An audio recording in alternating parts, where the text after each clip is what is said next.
चंद्रमा चमक रहे हैं और नीचे मैया ने आंगन में ला करके थाल रख दिया। थाल में पानी है और पानी में चंद्रमा की परछाई पड़ने लगी और मैया ने कहा, ले तेरे लिए चंदा ला दिया हमने। भगवान उसके समीप चले जाते हैं थाल के पास में, और गोस्वामी जी कहते चंद्रमा की परछाई ही नहीं, बालक राम का दर्शन करने की भावना से उस थाल में चंद्रमा ही आ जाते स्वयं। अब राम लला उसको पकड़ना चाहते, पानी में हाथ डाल करके परछाई हिल जाती और जल हिलने लगता और चंद्रमा इधर उधर हिलने लगते, तो डर जाते कि ये चंद्रमा नहीं, ये तो कोई दूसरा जीव है।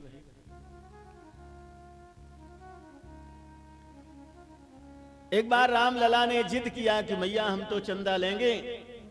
एकांत था, मां कौशल्या ने राम लला से कहा कि लालन, चंद्रमा तो कितने ऊपर रहते हैं, उनको धरती पर लाना आसान है क्या? तू तो साक्षात भगवान है, तू कोई सामान्य बालक नहीं। तुम्हें तो पता है कि चंद्रमा धरती पर नहीं आ सकते हैं और तू बार बार चंदा लेंगे जिद करता है। तो भगवान ने भी देखा कि मैया अकेले ही है, कोई पोल पट्टी खुलने वाली बात नहीं है, तो भगवान ने भी कहा कि मैया चंद्रमा को धरती पर लाना किसी के लिए कठिन होगा, लेकिन तेरे लिए कठिन नहीं है। तुमने तो रामचंद्र को धरती पर उतार दिया, तुम्हारे पास तो भजन है, साधन है। जिसके पास भजन साधन है उसके लिए कुछ भी कठिन नहीं।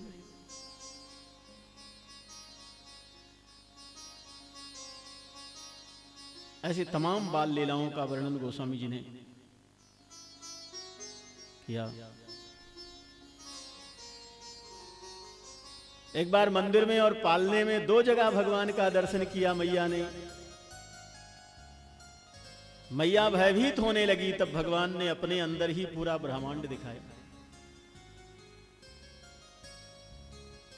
देख रावा निज मातहि अद्भुत रूप अखंड, रोम रोम प्रतिलागहि कोटि कोटि ब्रह्मांड।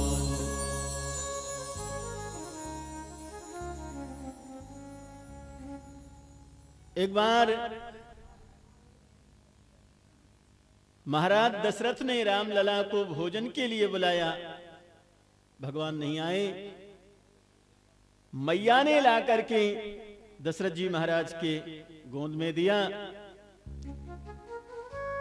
दशरथ जी महाराज स्वयं भोजन करते हैं और राम लला को भी कराते हैं। भोजन करत चपल चित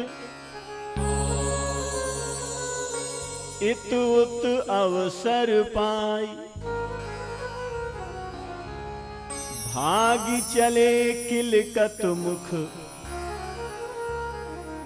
दधि ओदन लपटा। ऐसा करते करते चारों भाई कुमार हो गए। भगवान का नामांकन संस्कार हुआ, कर्ण भेदन संस्कार हुआ, अन्नप्राशन संस्कार हुआ, चूड़ाकरण संस्कार हुआ, और अब नंबर आ गया यज्ञोपवीत संस्कार का।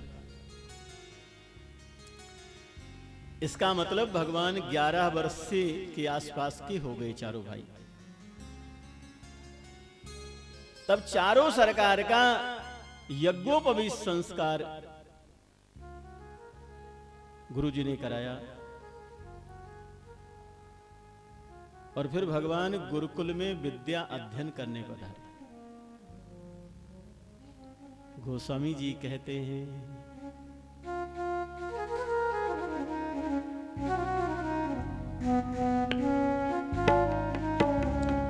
भये कुमार जब सब भ्राता, भये कुमार जब सब भ्राता, भये कुमार जब सब भ्राता। भय कुमार जब ही सब भ्राता। दीन जनेऊ गुरु पितु माता। दीन जनेऊ गुरु पितु माता। दीन जनेऊ गुरु पितु माता। दीन जनेऊ गुरु पितु माता।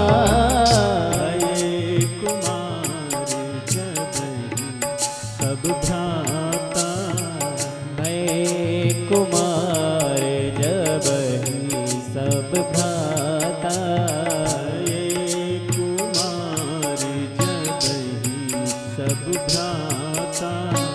भय कुमार जब ही सब भ्राता। गुरु गृह पए पढ़न रघुराई। गुरु गृह गए पढ़न रघुराई। गृह गए पढ़न रघुराई। गुरु गृह गए पढ़न रघुराई। सुकाल विद्या सब आई। अल्प काल विद्या सब आई। अलप काल विद्या सब आई। अल्प काल विद्या सब आई। जाति सहज श्वास श्रुतिचारी। जाकी सहज श्वास श्रुतिचारी। सहज श्वास श्रुतिचारी। जाकी सहज श्वास श्रुतिचारी। हरि पढ़ यह कौतुक भारी। सो हरि पढ़ यह कौतुक भारी। सो हरि पढ़ यह कौतुक भारी। गुर गिह गए पढ़न रघुराई। गुरु गृह गए पढ़न रघुराई। गुरु गृह गए पढ़न रघुराई। गृह गए पढ़न रघुराई। अल्प काल विद्या सब आई। अल्प काल विद्या सब आई। अल्प काल विद्या सब आई। अल्प काल विद्या सब आई। भगवान चारों भाई गुरुकुल में विद्या अध्ययन करने गए। और गोस्वामी जी कहते हैं गुरु गृह गए पढ़न रघुराई। अल्प काल विद्या सब आई। अल्प काल मतलब थोड़े समय। थोड़े समय में भगवान ने सारी विद्याओं का अध्ययन कर लिया।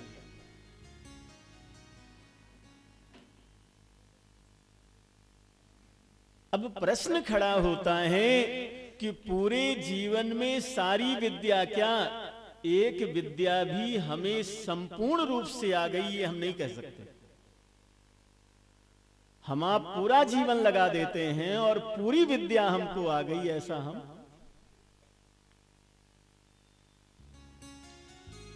किसी ने पूरा जीवन संगीत में लगाया लेकिन वो ये नहीं दावा कर सकता है कि उसने पूरा पूरा संगीत पा लिया, कुछ शेष नहीं बचा, ऐसा नहीं कह सकता। कहते हैं शरद पूर्णिमा की रात थी और बादशाह अकबर तानसेन के साथ यमुना विहार कर रहे थे। यमुना जी में नाव चल रही है, बादशाह बैठे हैं और तानसेन। और पूर्णिमा के चंद्रमा का दर्शन करते, यमुना की लहर का दर्शन करते, तानसेन का भाव उमड़ा और उन्होंने कोई बहुत सुंदर उस समय की राग गाना प्रारंभ किया।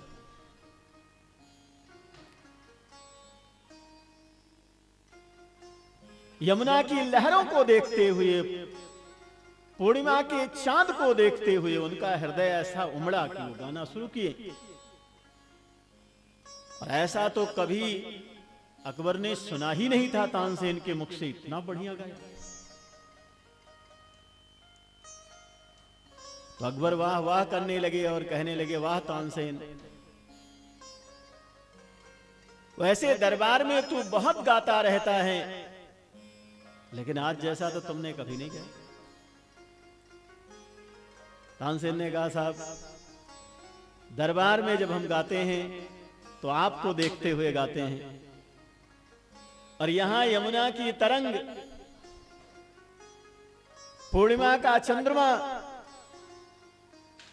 और इस प्रकृति की विशाल शोभा को देखते हुए हृदय उमड़ा है। और जो कुछ मैं गा रहा हूं सुनिए। और सुनते सुनते बादशाह ने कहा, वास्तव में तानसेन तो संगीत सम्राट है। संगीत का कोई अंग ऐसा नहीं होगा कि जो तुम्हें न मालूम हो। तो गाते गाते तानसेन ने नाव से अपना हाथ नीचे किया और अपने हाथ से एक बूंद यमुना जी का जल अपने नाखून पर उठाते हुए कहा, बादशाह, संगीत तो इस यमुना की धारा जैसी है और उसमें तानसेन इस बूंद के बराबर है।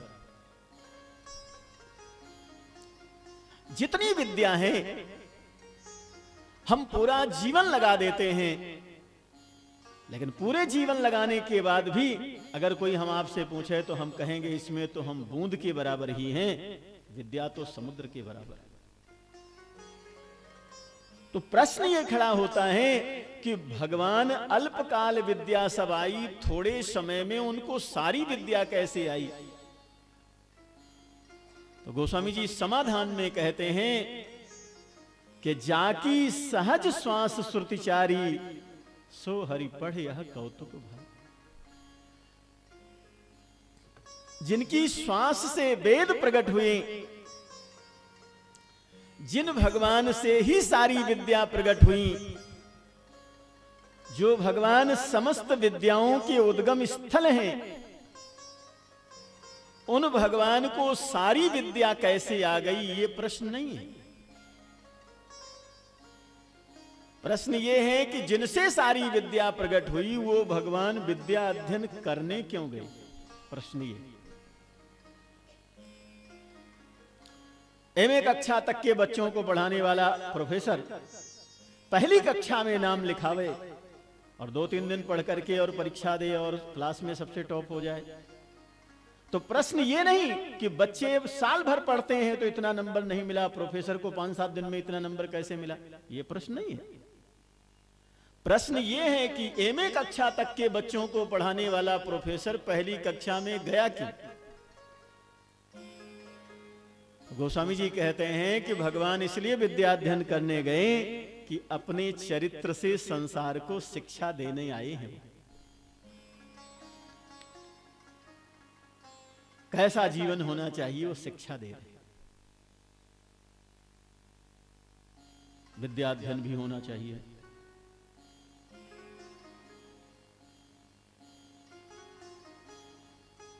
आहार निद्रा भय मैथुनम च समान एतत् पशुभि नराणाम ज्ञानो हि तेषाम अधिको विशेषः ज्ञानेन हीनः पशुभिः समान।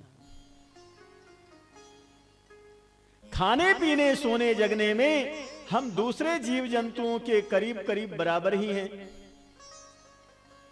दूसरे जीव जंतु भी खाते हैं, हम भी खा लेते हैं, वो भी सोते हैं, हम भी सो जाते हैं। उनको भी गुस्सा आता है, हमको भी गुस्सा आ जाता है। उनके यहां बाल बच्चों का जन्म भी होता है। दूसरे जीव जंतुओं से करीब करीब हम बराबर हैं। लेकिन नीति में कहते हैं ज्ञान में ही मनुष्य बड़ा है। दूसरे जीव जंतुओं को ज्ञान नहीं है, मनुष्य को ज्ञान है। विदेश की भूमि पर स्वामी श्री विवेकानंद जी महाराज ने कहा कि मनुष्य दूसरे जीव जंतुओं से 3 विशेषता अलग रखता है। ज्ञाने विशेषे, कर्मे विशेषे, धर्मे विशेषे।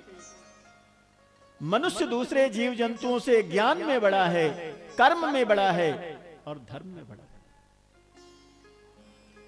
और जिसके जीवन में कोई ज्ञान नहीं, कोई कर्म नहीं, कोई धर्म नहीं, तो साक्षात पशु, पुक्ष विषाणहीना, बिना सींग पूंछ का वो पशु ही है। धर्म भी नहीं है, कर्म भी नहीं है और ज्ञान भी नहीं।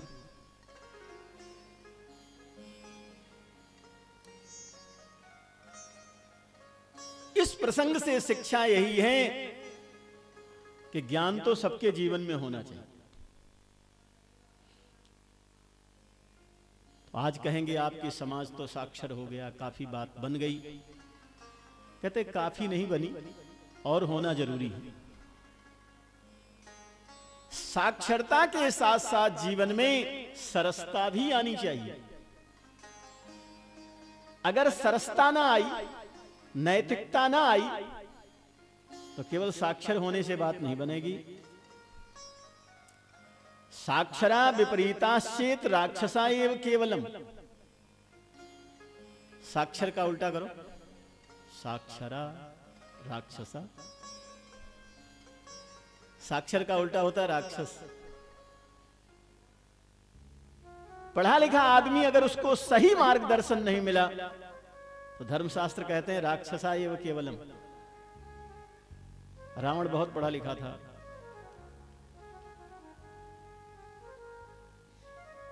केवल पढ़ा लिखा से बात नहीं बनेगा, साक्षरता के साथ जीवन में सरसता भी आना चाहिए। सरसः विपरीताश्चेति सरस्तम न मुंचति। सरस का उल्टा भी सरस होता है। आप सरस लिखो, उधर से भी पढ़ो तो सरस ही होता है।